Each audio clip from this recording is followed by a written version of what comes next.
Драгі глядоўцы, я сам Елена. Овое відео jednostavno čitanje jednog dijela moje knjigi, koju sam napisala živeći u Crnoj Gori, svakodnevno inspirisana srpskim jezikom.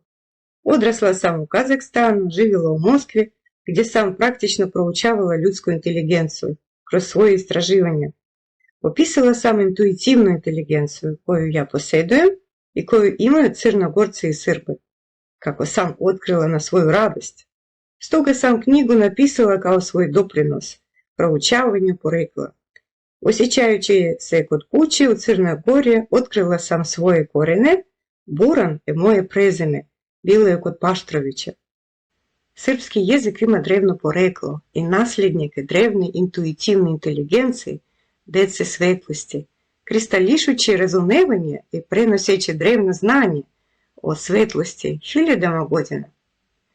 Oni koji žele da čitaju moje knjige o poreklu jezika i intuitivne inteligencije, molim vas, napišite komentar ispod video.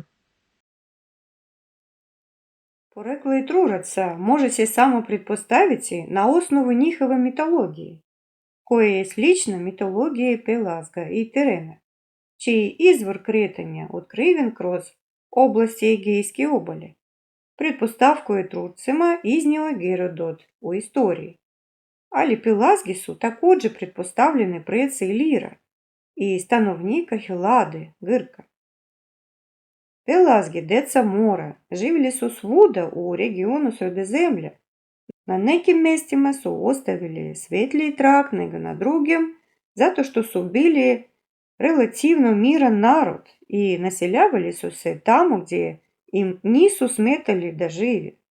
Odlazili su odande gdje su im smetali. Tako su se našli na ostrvu Krit i također su se našli na zapadnoj obali Apenina.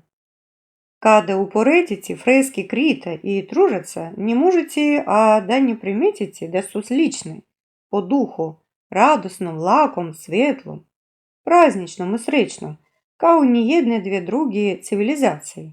Da, u etruškim prikazima pojavili su se himere i demonske biće, ali svejedno, duhovno srodstvo sa Kritom je očigledno.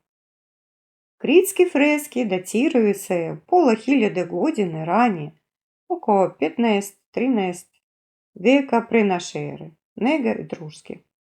Osim toga, žene na Kritu izgledaju srećne i nepotisnute, nisu uklonjene iz javnog života, kao i kod Etruraca. Žene su radosne i u harmoniji sa muškarcima. Kod Grka i Rimljana toga više nema. Žene su neslobodne, udaju se bez njihove dozvole. Na njihovim licima više nema te zadivljujuće lakoće i osjećaje sreće, koje su imali Kričani i Etrurci. Žene u opisima Grka i Rimljana su nesrećne žrtve muškog kluba. I što dalje, to sve očiglednije. Pustolovine grčkih i rimskih bogova su neprekidni razvrat, vanbračna deca, grupne veze, intrige. Etruška božanstva nemaju sklonost ka seksualnim odnosima. Ona predstavljaju duhovne funkcije i njihova oličenja, kako i priliči duhovnim bićima. Razvrate je sudbina zemaljske stvarnosti grešnih ljudi. Bogovima ne priliči da se bavi istim na nebu. Ono što su izmišljali Grci i Rimljani kao pustolovine bogova izgleda kao samo opravdanje sopstvene grešnosti ljudi, projekcija sopstvene vjerolovnosti i vlastoljubija. Grijeh paganstva vjerovatno jeste upravo pripisivanje božanskoj prirodi ljudskih zemaljskih strasti. Anđeli kao i bića sa glavom orla ili bika javljali su se i jevrejima. To je zabilježeno u Bibliji, u proročkim vizijama, ali oni su učili da ne mešaju božansko sa pohodnjim i nazvani su izabranima, a neki čak i svetim prorocima. Grci su to učili poslije krštenja, a Rimljani su i pod papom nastavljali da grade podzemne hodnike od Vatikana do bordela. To je dobro poznata činjenica i čak će vam o tome ispričati vodič po Rimu. Etrurci su pisali s desna na lijevo, to govori o dominaciji intuiciji. Oni su gledali na sliku života u cilini i u budućnosti. Kod Kričana istraživači ne bilježe pisanje upravo s desna na lijevo, ali ranji grčki tekstovi ponekad su pisani s desna na lijevo, a Grci se smatraju nasljednicama Kričana. Minojski tekstovi se povezuju sa Kritom. Kako god bilo, tekstovi Kričana i Tružaca imaju sličnost na pogled. Iscrtavanje znakova, raspored redova u krug i celovitim platnom na kamenu opšta slikovitost pisma. U celini upravo jezik, a ne telo, kristalizuju nešto takvo s čim narod želi da nastavi da živi. A ako taj narod uspješno preživljava, onda njegov jezik odražava više svetlih, pozitivnih, radosnih pojmova. Reći ćete, a zašto onda Kričani nisu preživjeli, pa bili su životno radosni? Kričani su imali procvat. Uslijed erupcije vulkana preselili su se na druga mjesta Sredozemlja i moguće dobili nastavak u Etrurcima, isto kao i Grcima, Pelazgima, Danajcima, Trojancima i Lirima. Sličnost postoji i u građevinarstvu. A koje još u regionu, osim Kričana i Tružaca, imaju tako prelijepe građevine, uključujući i grobnice uklesane u stenama? I jedni i drugi su gradili za mrtve privide čitavih gradova, dajući mrtvima mogućnost da imaju udobnost i radost poslije odlaska u večnost, kao što su imali u zemaljskom životu, a moguće ostavljajući na taj način sjećanje na način njihovog života. Na srpskom grad i groblje kao da imaju isti drevni korenj, gra, gor, kao i grod, gora. Etrurci su također bili životno radosni, ali nisu sačuvali svoju civilizaciju na prvi pogled. U stvarnosti, s pozicije jezika, izrazitelja intelektualne refleksije, vidimo neki nastavak osmišljavanja svijeta i svog mjesta u njemu. Na primjer, Kričani izgleda nisu razlikovali r i l u rečima, ali Etrurci su već razlikovali. Iz dešifrovanih kritskih natpisa posljednjih vremena uspjelo se pročitati reči Sito, Tur, Tanana, Tanaci. Kričani su imali slogove i ti slogovi su se slagali u neki lance, kao da se kodira fraza uzimajući samo prve slogove svake reči. Sjetit ćemo se ovoga kada budemo dešifrovali etruški natpise. Zanimljivo zapažanje je da dešifrovane reči Kričana i danas žive u srpskom jeziku sa istim značenjima. Sito, to je zrno, imamo sitni sir, sitni hljeb. U srpskom nešto sitno, to je zrnasto, sitno zrnasto. Tur se vidi u rečima kao rasturice, svrgnuće, cara, na primjer. Korin tur isti je u kritskom, srpskom i etruškom, a također u srpskom imate reč tanjir, koja je mogla da se koristi u obredima prinošenja. Isto je u kritskom i etruškom. Etrurci prema drevnim izvorima kao što je Gerodot došli su od nekud gdje se nalazi Krit. Vjerovatno je to bilo povezano s nekim prirodnim neprijatnim događajem, tipa erupcije vulkana. Preci Etruraca prešli su na mjesto vjerovatno najpogodnije za život i najljepše. To je Toskana. Tamo ima i plodne zemlje, i slatke vode, i brda, i mora, i sunca. Najvjerovatnije su deca mora, Kričani, dobro znali za ovo mjesto ranije, zbog čega su i mogli direktno otploviti tamo, ne zaustavljajući se na drugim mjestima.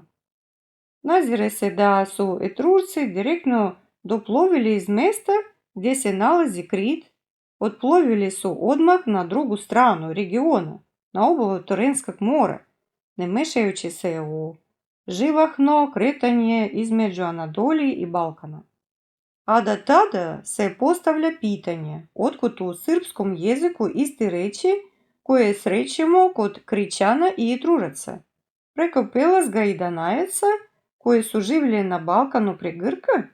Ali u tom slučaju srpski jezik mora biti isto toliko drevan kao i kritski i mora imati sličnu logiku upotrebe riječi i tvorbe riječi.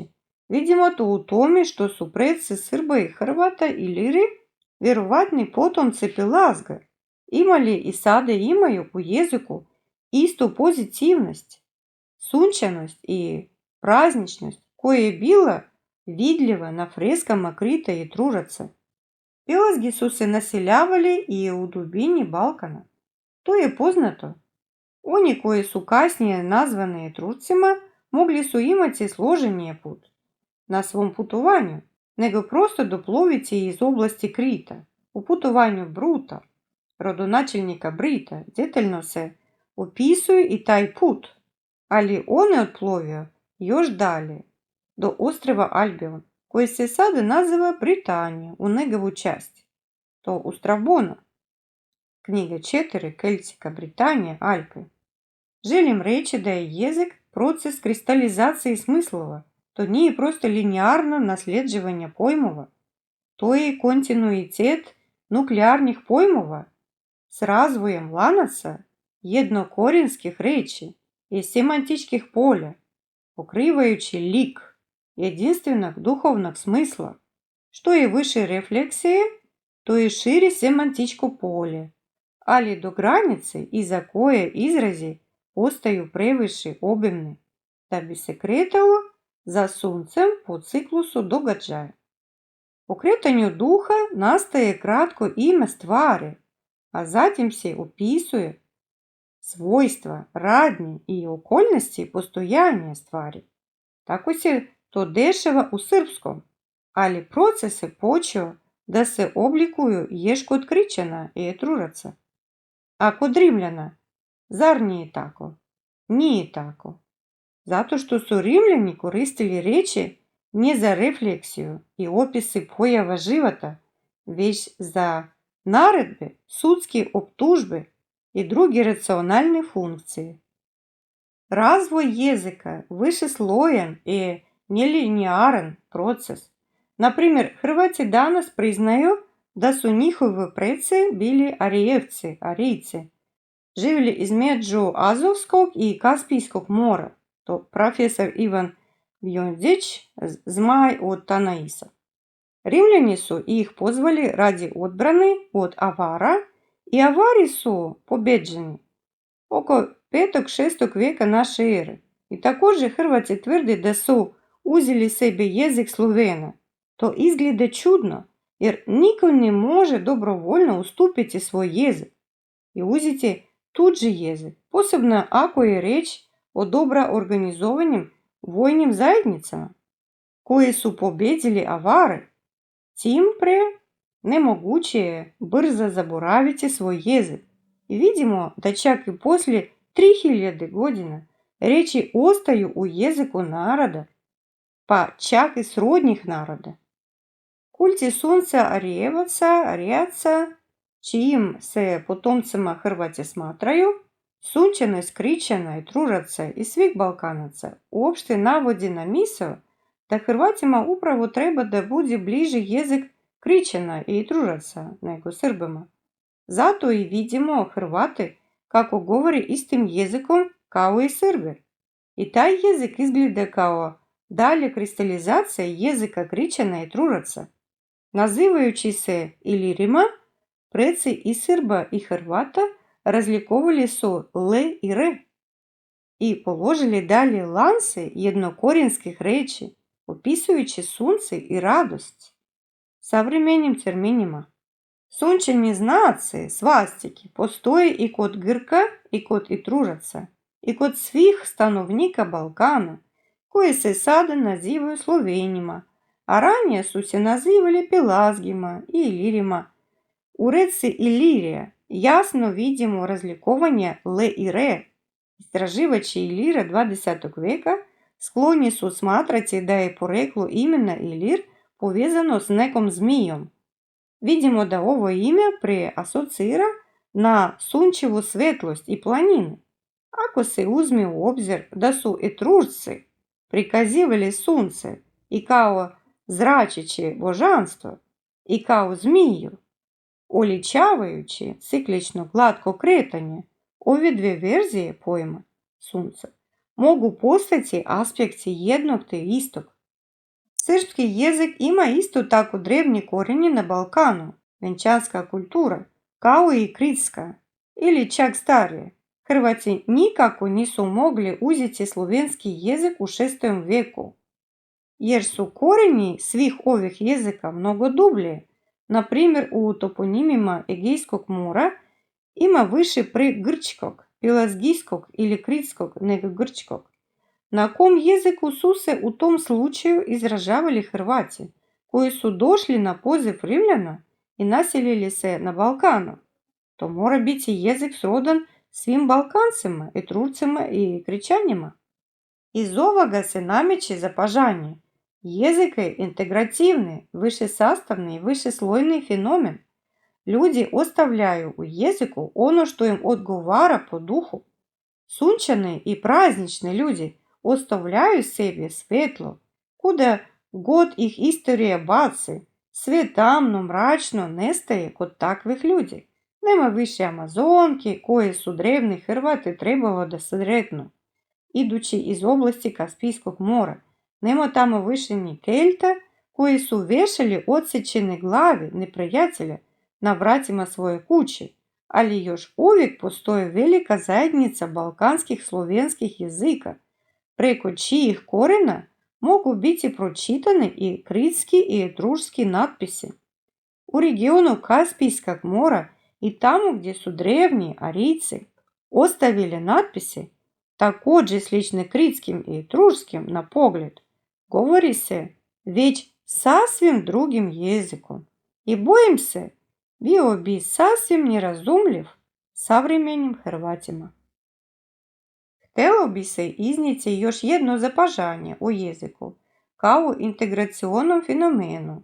Ako pogledamo Albion kao krajnju zapadnu tačku kretanja ljudi u antičko vrijeme, vidjet ćemo da Briti vodi svoje poreklo od Bruta, rođena kod istih ljudi mora, Pelazga, Danajaca, Dardanaca, Trojanaca, pri čemu su ovi ljudi mora, Pelazgi, stigli do Britanije na dva načina, od Azovskog i Kaspijskog mora kopnom i preko Anadolije, juga Balkana, Apenina, morem.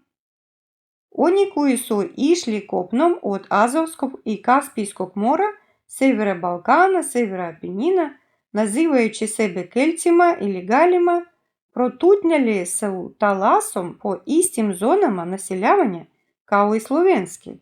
Na slovenskim ornamentima vidimo brodiće koji su plovili i rekama i morima. Iliri su povezani korenima sa istim Pelazgima, a možda i Kelcima preko Dunava. Ovim se može objasniti činjenica da logika građenja rečenice, tvorbe reči i nekog filozofskog pogleda na događaje života kao zrake i cikluse sunčanog kruga u neprekidnom slobodnom kretanju u srpskom, hrvatskom, ilirskom i engleskom zapadno-kritsko-terenska linija poklapaju se u svom jezgru, razlikujući se zvučnim obradom reči. Uporediti we try, reći će na engleskom, mi trudimo se, reći će na srpskom, pri čemu trud na srpskom označava istinsko staranje uloženo u delo, a na engleskom bi to bilo prenijeto rečima we try to truly trust. I ne možete ništa učiniti sa osjećajem da su to iste reči, ali obrađene drugačije, pre par ili više hiljada godina. Ako su Hrvati išli kopnom, putanjom koje se poklapa sa Kelskom, a Pelazgi plovili morem i negdje u oblasti Balkana obje struje su se ukrštali, onda i nije čudno što se u srpskom vidi isti korenje kao u etruskom, kao i kritskom. Hrvati su zato i mogli da prihvate jezik Balkana, jako tvrdi da su došli kopnom iz regiona Kaspijskog mora. Gledajući sve ovo, postaje očigledno da su se drevni ljudi kretali mnogo slobodnije i lakše nego što danas možemo i zamisliti.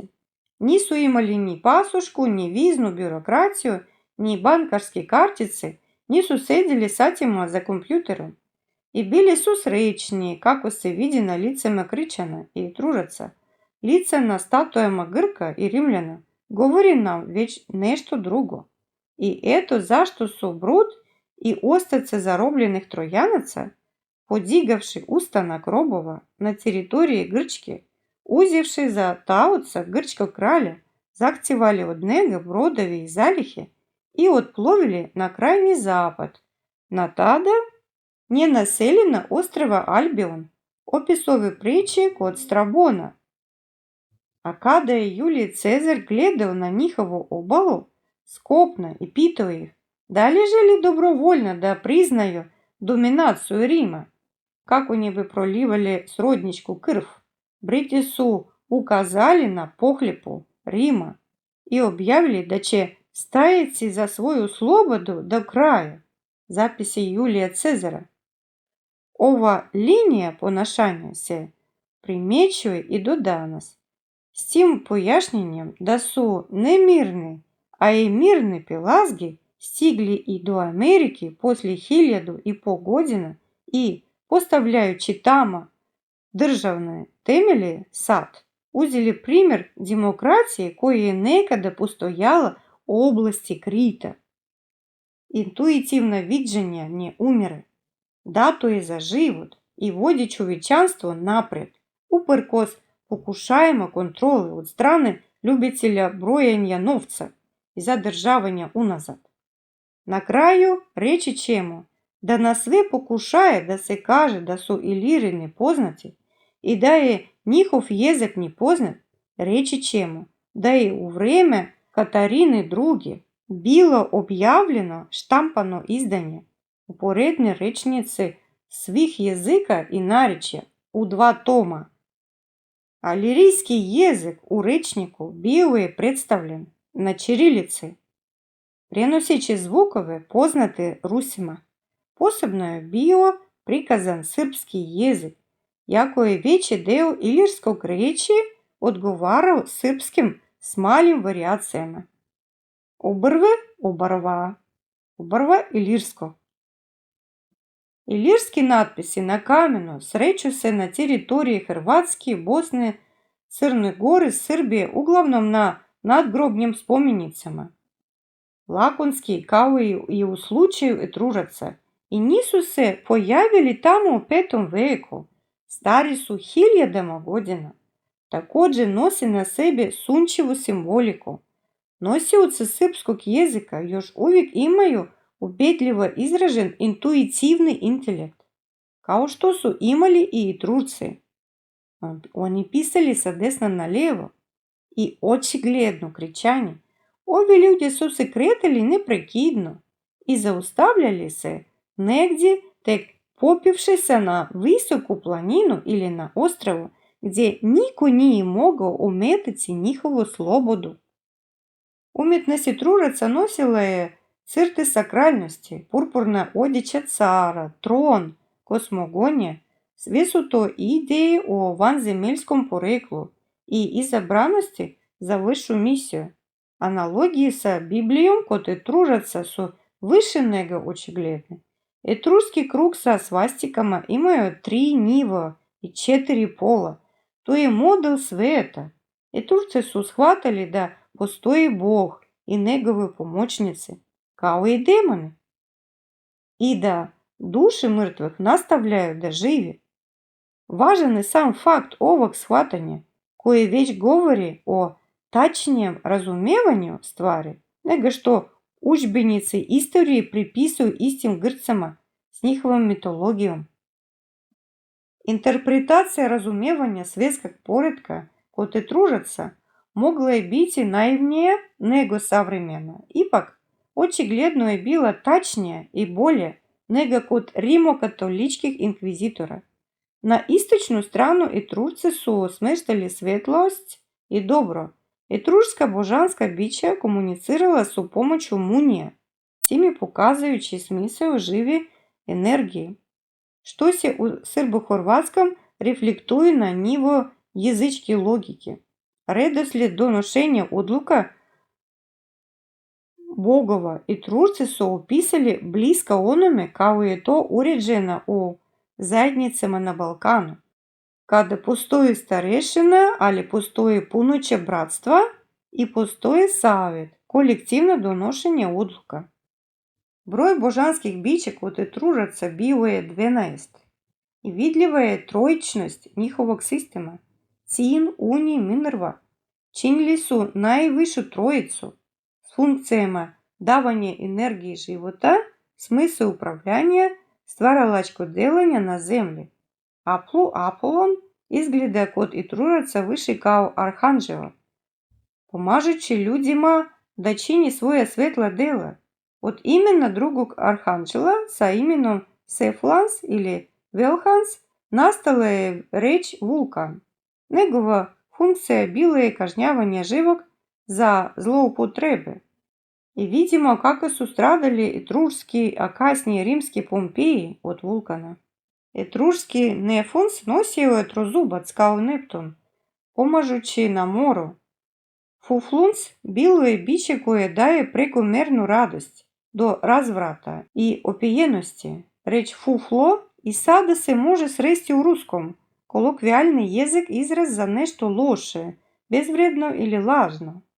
Biće satre prikazivano je sa srpom u ruci, smatrano je sjejećem i spasiteljem. S njime povezano shvatanje o nadolazećem zlatnom veku, epohi izobilja, sveopšte jednakosti, raja. Još jedno biće nosilo ime Virtumna, latinsko Virtumnus, s funkcijom smjene godišnjih doba. To je ušlo i u rimsku mitologiju. Smjenu vremena Rimljani nisu mogli negirati. Ime Virtumnus Rimljani su izvodili iz latinskog glagola vertere, okretati, vrtati. Virtune je okretao točak vremena, koje se nikada ne zaustavlja. U rimskoj mitologiji etruški Virtum pojavio se u liku dvoličnog Janusa, boga vrata, ulaza i izlaza, početka i kraja godine. Janus izgleda više nego čudno, s dva lica. Kod Etruraca umjesto toga postojalo je shvatanje procesa, ciklusa, kao i kod Srba i Hrvata danas. To leži pravo u osnovi logike jezika. Srbi ne crtaju zmije, umjesto toga postoje lance jednokorinskih riječi s prefiksima, omogućujući opis početka i svih koraka ciklusa promjena. Dakle, vidimo put od drevnog naivnog, ali ipak tačnog, kao kod djece, intuitivnog razumijevanja procesa, koji leže u osnovi svijeta i pokušaje da se oni prikažu u vidu znakova, koje podsjećaju na mentalne šeme. Hrišćani i Trurci bili su djetinjstvo čovječanstva. Deo ovih znakova postali su glavni simboli, kao trouglovi, označavajući likovi i sabornu komunikaciju. Zatim vidimo kako je trougao postao prva slova alfabeta A. Sami znaci pretvaraju se u alfabet, ornament i zvukove. Govoreći o radosti koja dolazi i slobodi volji, ići za tom radošću. Kod Hrišćana, Etruraca, Ilira, Srba, Hrvata, nezavisno od toga kada su tačno i kako mijenjali svoje imena i mjesta boravka.